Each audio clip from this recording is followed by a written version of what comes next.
बिस्मिल्लाहिर्रहमानिर्रहीम। आज की बात में आज हम बात करेंगे डेल कार्नेगी की शोहरे आफाक किताब है, how to win friends and influence people. इससे बेशतर भी हम कई सेशन इनसे कर चुके हैं कि लोगों पर इन्फ्लुएंस, आपका असर किस तरह होना चाहिए, आपकी शख्सियत किस तरह नुमाया हो और आप इस तरह माशरे पर असरअंदाज हो कि आप पर बहुत से लोगों का असर हो। अब उस पर बहुत अहम बात कहते हैं कि 20वीं सदी के बहुत बड़े नफ्सियातदान है सिगमंड फ्राइड। वो कहते हैं कि इंसान की बेसिक जो ख्वाहिश होती हैं वो ख्वाहिशात दो हैं, एक जिनसी होती है और उसके बाद अहम बनने की ख्वाहिश। मगर जॉन डेवी अमेरिकन नफ्सियातदान है, वो सिर्फ एक बात को फोकस करते हैं। कहते हैं बुनियादी तौर पर इंसान की 8 ख्वाहिशात हैं, मगर सबसे ज़्यादा जो सबकत ले जाने वाली चीज़ है वो अहम बनने की उमंग है, ख्वाहिश है। इंसान माशरे में यही चाहता है कि वो अहम बने और दूसरों पर इस तरह असरअंदाज हो कि वो लोग उससे इंस्पायर हो और असर लें। अब वो बहुत सी ख्वाहिशात क्या हैं, फिर इस ख्वाहिशात की एक छोटी सी एग्जांपल आपके सामने।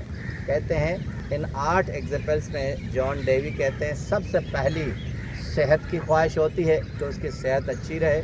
उसके बाद खुराक की ख्वाहिश होती है कि अच्छी खुराक खाए और अच्छी सेहत पर असरअंदाज हो। उसके बाद नींद की ख्वाहिश करता है। उसके बाद बच्चों की खुशहाली की उसकी ख्वाहिश होती है। मौत के बाद जो ज़िंदगी हो वो बहुत अच्छी हो। उसके बाद कहते हैं कि ये ख्वाहिश होती है कि वो अहम बने। अब अहम बनने के लिए कहते हैं कि दुनिया में बहुत सारी मिसालें हैं। उससे आज एक चाहूँगा कि आपको यूरोपियन एक शख्सियत की मिसाल दूँ। वो हैं चार्ल्स डिकेंस।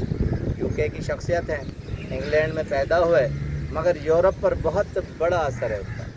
19वीं और 20वीं सदी में कहते हैं यूरोप में जो अदब उन्होंने दिया वो आज तक कायम है। कहलाते नावलिस्ट है, मगर बहुत सारे काम किए। 1857 में सिर्फ 58 ईयर में वो डेथ हो चुके, मगर सिर्फ 12 साल की उम्र में वो एक फैक्ट्री में काम करने लगे और ये ख्वाहिश थी कि मैं छोटी उम्र में काम करूं और अहम काम करके मैं इंडस्ट्रियल बनूं। मगर इंडस्ट्री में कुछ ऐसे वाक़यात हो गए कि 3-4 साल के अंदर वो फैक्ट्री उसे छोड़ना पड़ी। फिर चार्ल्स डिकेंस को एक्टर बनने का ख्वाहिश थी।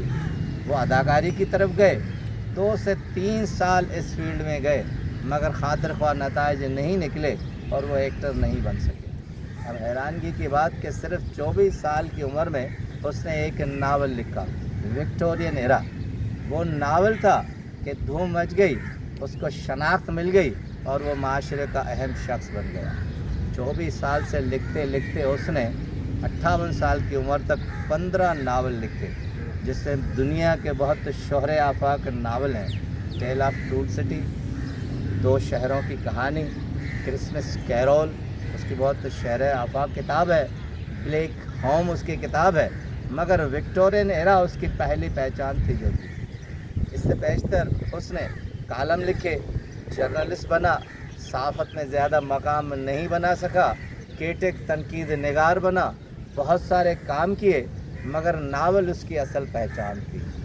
अब कहते हैं कि अगर आप विकीपीडिया पे उसके जाएंगे तो बहुत इंटरेस्टिंग उसकी बातें मिलेंगी, मगर अफेक्टेड बाय चार्ल्स डिकेंस क्या है, 5 चीज़ें उसकी ज़िंदगी पर बहुत असरअंदाज हुई जो उसे अहम बनने नहीं दे रही थी। एक, इंडस्ट्री से सताया हुआ शख्स।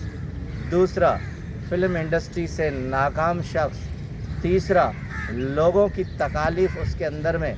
चौथा, माशरे का ठुकराया हुआ इंसान, मगर उसने अपने आप को अहम बनाया और उसने दुनिया में अपने आप को अहम बनवा के ये चीज़ ज़ाहिर की कि मैं अहम हूँ और यही इंसान की बुनियादी ख्वाहिश होती है।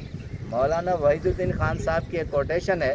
वो कहते हैं कि ज़िंदगी के 100 खानों में एक खाना आपका होता है, शर्त ये होती है कि उस खाने को आप ढूंढ निकालिए, तब भी आप मुनफरद बनेंगे और दुनिया में अहम बनेंगे।